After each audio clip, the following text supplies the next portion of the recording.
Berlingot saab pidada legendiks, eriti just pirukate maailmas. Alates 1996. aastast on neid valmistatud üle 1,5 miljoni ja kuulus väikekaubik on saanud 3. põlvkonna värskenduse. Selle legendi väliseks kõige suuremaks muudatuseks saaks pidada selle auto ninaosa, mis on justkui nihukene kinnine ja justkui nagu elektriauto oma. Aga ärge laske ennast heidutada sellest kinnisest paneelist. See on lihtsalt iludisain. Tegelikult radiaatorivõred on siin all ja need on muide aktiivsed. Ehk siis külmaga hoitakse radiaatorivõrresid kinni, et see auto kiiremini soojaks läheks. Uuenduse on saanud ka selle Citroeni logo, mis näeb justkui selline retrostiilis välja. Lisaks on selle autol ka nüüd standardis LED esituled. Seega meie pimedas Eestis on selle autoga natukene parem nüüd sõita. Ja ka tagaosas on väikene muudatus, nimelt tuledisain on muutunud. Endiselt saab seda autot 2 kere pikkuses ja pikem versioon oli, kui ma hästi mäletan, siis 24 sentimeetrit pikem. Seega on siin natukene rohkem jällegi ruumi. Siis on võimalik seda autot saada kuni 7-kohalisena, loomulikult ka kaubikuna ja ära ei tohi ka unustada, et sellel autol on ka täiselektriline versioon ja teised sisepõlemismootoriga mudelid on siis bensiinimootorid, diiselmootorid, käsikastiga, automaatkastiga ja kõik mudelid loomulikult esirattaveoga. Lisaraha eest on võimalik Berlingole saada avatavat klaasi ja minu arvates on see üks väga hea lisa. Esiteks puhtalt sellepärast, et kui sa lähed kuskile reisile, laod selle pagasiruumi paksult asju täis ja jõuad kohale, teed selle tagumise luugi lahti, siis on tegelikult kõik asjad tänaval. Nüüd avad selle klaasi hoopis ja võtad siit välja asjad. Minu arust väga hea lahendus. Kui nüüd täielikult pagasiruumile ligi minna, siis siin avaneb 775 liitrit pagasiruumi mahtu, mida on tegelikult vägagi palju. Lisaks on võimalik lisaraha eest saada sellele autole erinevaid laekaid ja neid lausa 27 tükki, mille kogu mahuks öeldakse kuni 190 liitrit. Vägagi palju.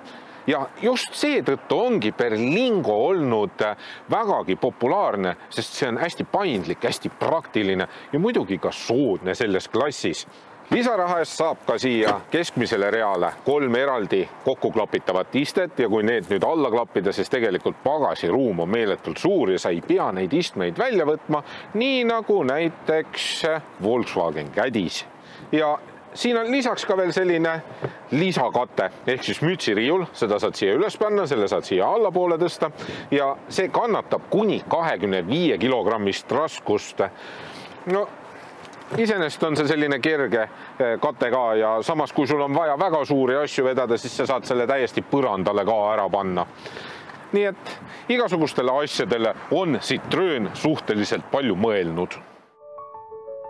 Mootoriruumis on 1,5 liitrine Blue HDI 4-silindriline diiselmootor, mis arendab 96 kilovatti ja 300 newtonmeetrit. See on omakorda ühendatud 8-käigulise klassikalise automaatkastiga ja esirattaveoga. Teinekord tuleb ka sellise kaubikuga kulleripakk kiiresti kohale viia ja Berlingo saab sellega tegelikult isegi hakkama. Tõsi, mingi väga sportlik auto see ei ole.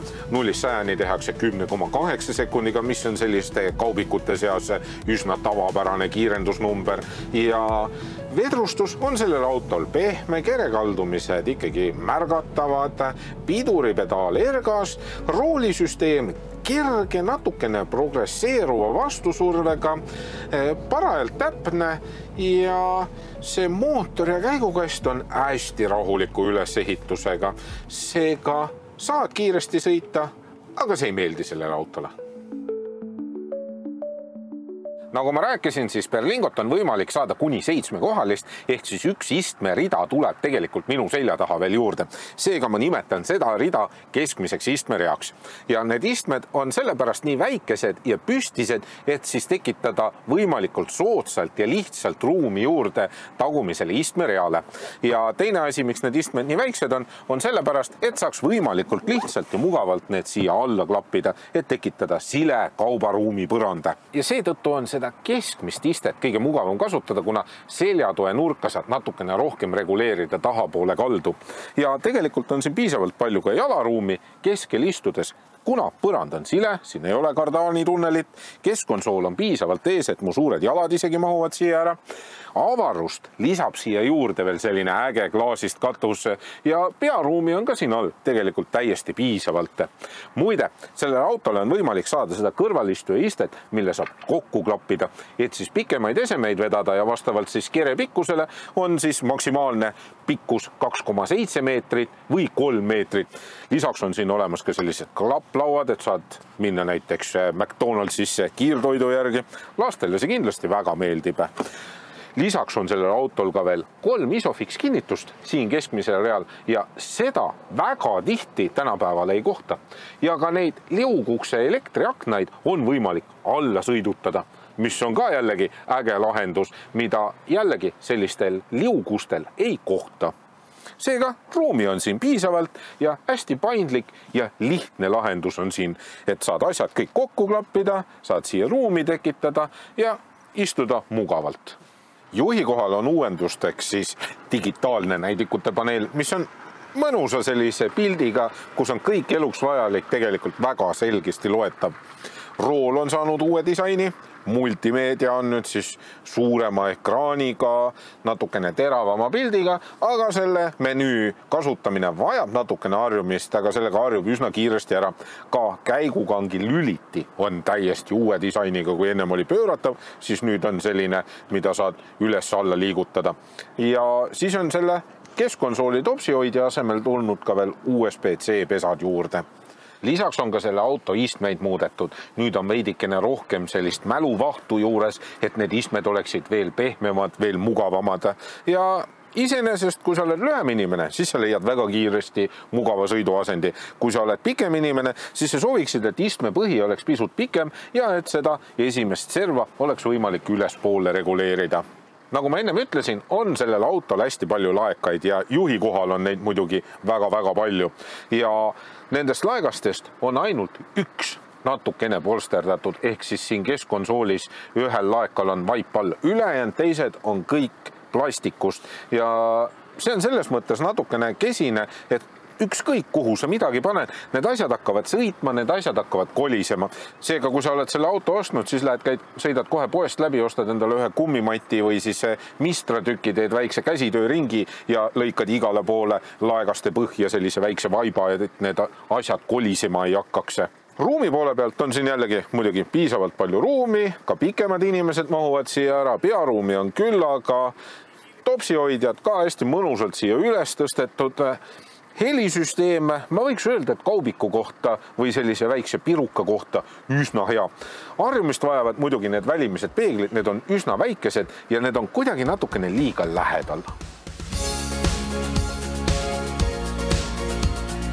Selliste autode puhul on muidugi esmatähtis ka kütusekulu ja see diiselmootoriga automaatkastiga mudel saab hakkama VLTP standardi järgi 5,6 liitrise keskmise kütusekuluga ja minul proovisõidul kujunes see 5,9 liitriseks. Seega tegelikult on see auto ökonoomne.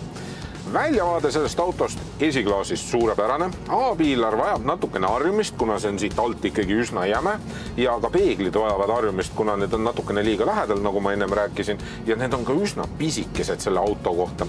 Keskpeegel on jällegi piisavalt suur ja tagumine aken on ka ikkagi väga suur. Mootor on vaikne. Rehvimüra on tegelikult kosta, aga ma ei saaks öelda, et see auto oleks lärmakam kui Volkswagen Caddy või Mercedes D-klass. Et nad on kõik enam-vähem samasuguse rehvimüraga. Harjumist vajab ka see, et sellel autol ei ole distantsi järgivat püsikiirushoidjat. Me ju tänapäeval oleme igasuguste selliste mugavustega harjunud. Siin on täiesti tavaline püsikiirushoidja, mis hakkab tööle alates 40 kilomeetrist tunnist. Alla selle tuleb ikkagi jalaga gaasi hoida. Kõiksugused rajaabilised ja ohutusabilised saab hästi mugavalt siit välja lülitada. Lihtsalt vajutad ühe korra nuppu, sul on juba lemmikud siia ette valitud, saad kiiresti need välja lükata ja vajutad jälle uuesti nuppu, menüü on eest ära. Hästi lihtne, hästi mugav, hästi loogiline. Ka LED-esituled on olemas, need on siis täiesti tavalised ehk siis lähi- ja kaugtuled, ei mingit matriksit, hoitud ikkagi see auto võimalikult soodsana ja võimalikult lihtsana, aga samas need valgustavad teed piisavalt hästi. Registreerimismaks on sellel autol niuke 1200 eurot natukene peale ja aastamaks on natukene alla 180 euro ehk siis igati mõistlikke sellise praktilise auto kohta ja me teame ju väga hästi, et mootorsõidukimaks selliseid mahtuniversaale või väikekaubikuid mitte kuidagi ei soosi. Aga Berlingo suudab sellest kuidagi vaikselt mööda hiilida. Ja endiselt on Berlingo tegelikult soodne auto. Baashinnaks on 21 000 eurot. Siis kui ma võtan siia kõrvale võrdluseks Ford Tourneo Connecti või Transit Tourneo Connect, ja mis on väga keerulise nimega ja alati on segamini, siis Renault Kangoo, need maksavad baashinnaga 27 000 eurot ja ma ei ütleks, et seal väga palju varustuses midagi erinevat on. Siis Mercedes D-klass on selline 30 000 ja kõige kallim on ikkagi Volkswagen Caddy, mis maksab baashinnaga 33 000 eurot. Ja selline proovisõiduauto, mis on Berlingo kohta väga hästi varustatud, maksab umbes 30 000 eurot. Berlingo on endiselt oma klassi kõige soodsama hinnaga Move'i auto, mis pakub meeletult palju paindlikkust ja praktilisust oma suuruse kohta. Ja kuna auto on kerge, siis on ka mootorsõiduki maks mõistlik.